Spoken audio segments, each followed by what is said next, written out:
Number the Stars, Chapter 3. The days of September passed, one after the other, much the same. Anne Marie and Ellen walked to school together and home again, always now taking the longer way, avoiding the tall soldier and his partner. Kirsty dawdled just behind them, or scampered ahead, never out of their sight. The two mothers still had their coffee together in the afternoons. They began to knit mittens as the days grew slightly shorter and the first leaves began to fall from the trees, because another winter was coming. Everyone remembered the last one. There was no fuel now for the homes and apartments in Copenhagen, and the winter nights were terribly cold. Like the other families in their building, the Johansons had opened the old chimney and installed a little stove to use for heat when they could find coal to burn. Mama used it too, sometimes for cooking, because electricity was rationed now. At night, they used candles for light. Sometimes Ellen's father, a teacher, complained in frustration because he couldn't see in the dim light in order to correct his students' papers. "Soon we will have to add another blanket to your bed," Mama said one morning as she and Anne Marie tidied the bedroom. "Kirsty and I are lucky to have each other for warmth in the winter," Anne Marie said. "Poor Ellen to have no sisters." "She will have to snuggle in with her Mama and Papa when it gets cold," Mama said, smiling. "I remember when Kirsty slept between you and Papa. She was supposed to stay in her crib, but in the middle of the night she would climb out and get in bed with you," Anne Marie said, smoothing the pillows on the bed. Then she hesitated and glanced at her mother, fearful that she had said the wrong thing, the thing that would bring the pained look to her mother's face. The days when little Kirsty slept in with Mama and Papa's rooms were the days when Lise and Anne Marie shared this bed. But Mama was laughing quietly. "I remember too," she said. "Sometimes she wet the bed in the middle of the night." "I did not," Kirsty said haughtily from the bedroom doorway. "I never ever did that." Mama, still laughing, knelt and kissed Kirsty on the cheek. "Time to leave for school, girls," she said. She began to button Kirsty's jacket. "Oh dear," she said suddenly. "Look, this button has broken right in half. Anne Marie, take Kirsty with you after school to the little shop where Mrs. Hirsch sells thread and buttons. See if you can buy just one to match the others on her jacket. I'll give you some kroner. It shouldn't cost very much." But after school, when the girls stopped at the shop, which had been there as long as Anne Marie could remember, they found it closed. There was a new padlock on the door and a sign, but the words were in German, and they couldn't read the words. "I wonder if Mrs. Hirsch is sick," Anne Marie said as they walked away. "I saw her Saturday," Ellen said. "She was with her husband and their son. They all looked just fine. Or at least the parents looked just fine. The son always looks like a horror." Anne Marie made a face. The Hirsch family lived in their neighborhood, and so they had seen the boy, Samuel, often.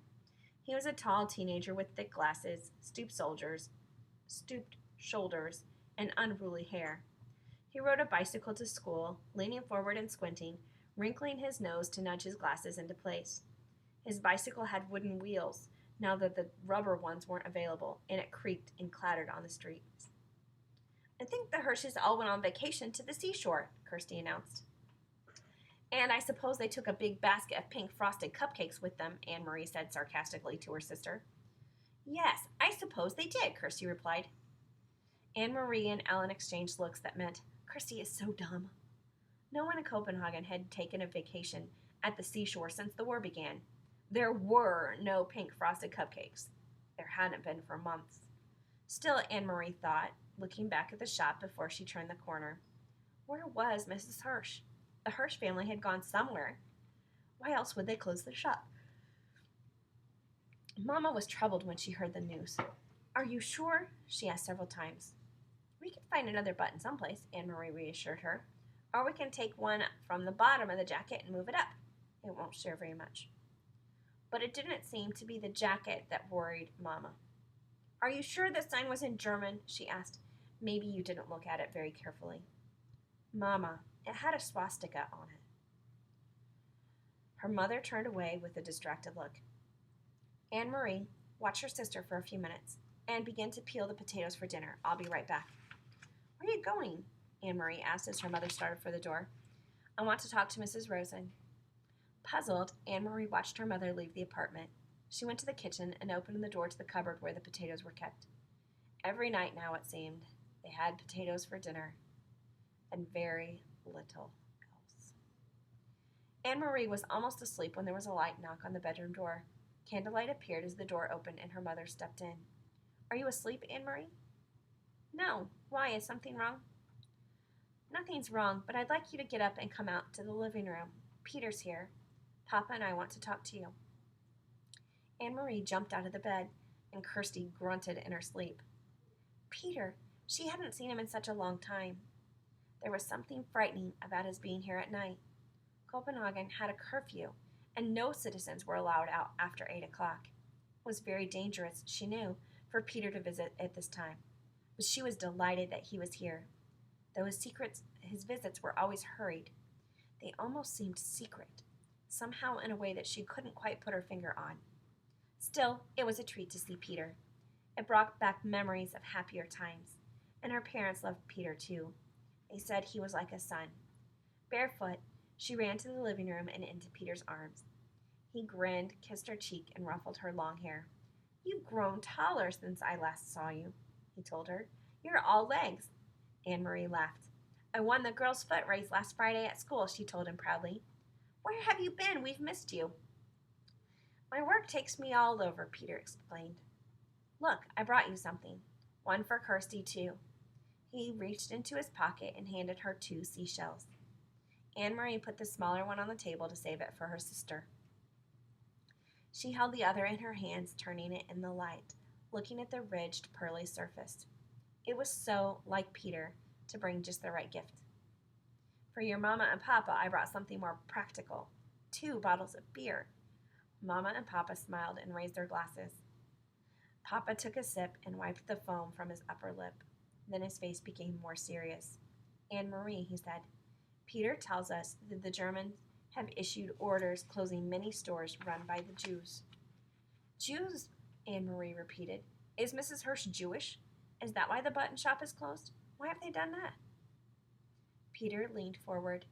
"It is their way of tormenting. For some reason, they want to torment the Jewish people. It has happened in the other countries. They have taken their time here, have let us relax a little, but now it seems to be starting." "But why the button shop? What harm is a button shop? Mrs. Hirsch is such a nice lady. Even Samuel, he's a dope, but he would never harm anyone. How could he? He can't even see with his thick glasses." Then Anne-Marie thought of something else. "If they can't sell their buttons, how will they earn a living?" "Friends will take care of them," Mama said gently. "That's what friends do." Anne-Marie nodded. Mama was right, of course. Friends and neighbors would go to the home of the Hirsch family and would take them fish and potatoes and bread and herbs for making tea. Maybe Peter would even take them a beer, and then they would be comfortable until their shop was allowed to open again. Then suddenly she sat upright, her eyes wide. "Mama," she said. "Papa, the Rosens are Jewish too." Her parents nodded, their face serious and drawn. "I talked to Sophie Rosen this afternoon after you told me about the button shop," Mama said. "She knows what is happening, but she doesn't think it will affect them." Anne-Marie thought and understood. She relaxed. "Mr. Rosen doesn't have a shop. He's a teacher. They can't close a whole school." She looked at Peter with the question in her eyes. "Can they?" "I think the Rosens will be all right," he said. "But you keep an eye on your friend Ellen, and stay away from the soldiers. Your mother told me about what had happened on the Osterbrugard." Anne-Marie shrugged. She'd almost forgotten the incident. It was nothing. They were only bored and looking for someone to talk to, I think. She turned to her father. "Papa, do you remember what you heard that boy say to the soldier, that all of Denmark would be the king's bodyguard?" Her father smiled. "I have never forgotten it," he said.